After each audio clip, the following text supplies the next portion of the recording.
Each week on this video, we'll give you sneaky waiver wire ads you can pick up and add to your roster this week, heading into week 11. And watch this video to the end for a bonus sneaky ad.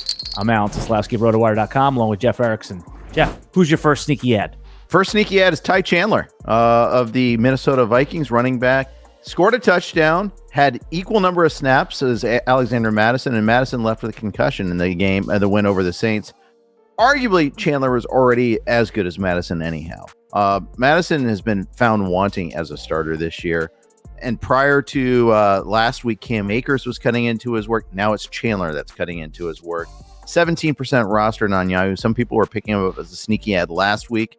They get the Broncos and the Bears the next 2 weeks too. So the Vikings could be well set up to have some good running games coming up here. And they're playing well with Josh Dobbs at quarterback. This is actually probably a pretty decent situation to step into for Chandler. I like to sneak Jalen Guyton, the wide receiver on the LA Chargers, onto my roster this week. Caught 4 of 6 targets for 41 yards and a touchdown.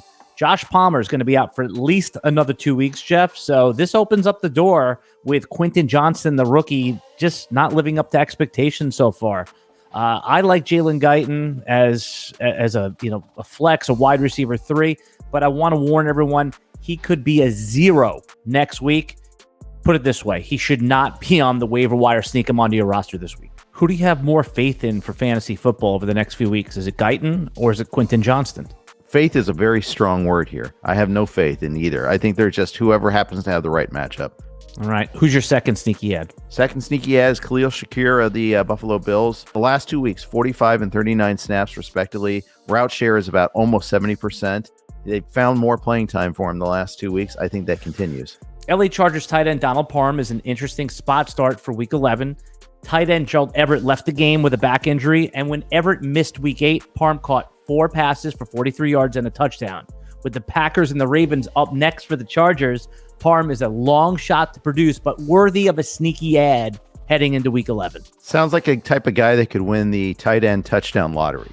Who's your next sneaky ad? I'm saying A.T. Perry, rookie wide receiver for the Saints. However, keep in mind the Saints are on bye this week. But after Michael Thomas left with a knee injury, didn't even come out of the locker room for the second half. Perry had a couple of catches, 4 targets, high pointed a ball for a touchdown, wrestled it away from the defender. I like seeing that. A lot of people liked him coming out of Wake Forest, coming into this draft. Some people were concerned about the system he played in at Wake Forest, but other people really liked his athletic ability and showed a little bit of that against the Vikings in the comeback. It was great to see Arizona Cardinals quarterback Kyler Murray back on the field. Who is his surgeon, Jeff? I mean, he looks quick. The cuts were crisp. Nice job, yeah. Doc, right?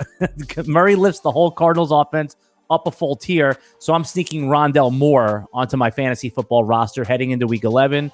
Moore saw 8 targets, had 5 reception and 43 yards in week 10. That's low enough production that he's going to qualify for a sneaky ad heading into week 11. Moore averaged 7 targets, 5 catches, and over 50 yards in the games he played with Murray last season. Since you watched this video to the end, we'll give you one bonus sneaky ad. All right, we're back for 30 for 30 with Jameis Winston again. You got the 2 touchdowns and the 2 picks against the Vikings. It's just a ticket to the carnival. He'll throw the ball deep. He will take some chances. Derek Carr got the concussion and the shoulder injury. They say the shoulder injury is not serious. We'll see about this because this is the second time.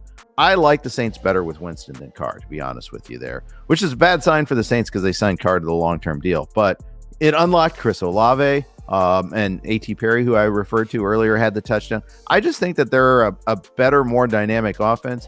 But if you've got a coach that's more inclined to play like close to the vest, mistake-free football, he's going to prefer Carr and his checkdowns. Yeah, add Jameis Winston to the list of quarterbacks Jet fans are pissed that they didn't get, right? Right. I mean, Joshua Dobbs, he was obviously, did they even make a call to the Arizona Cardinals there? Because obviously, look at what Dobbs is doing with the Vikings. If you enjoy videos like this, consider hitting the like, subscribe, and ring the notification bell to get notified when RotoWire puts up new fantasy football videos every single day. And right now, you can get behind RotoWire's paywall for free. Just go to rotowire.com/try, put in your email, and the paywall unlocks.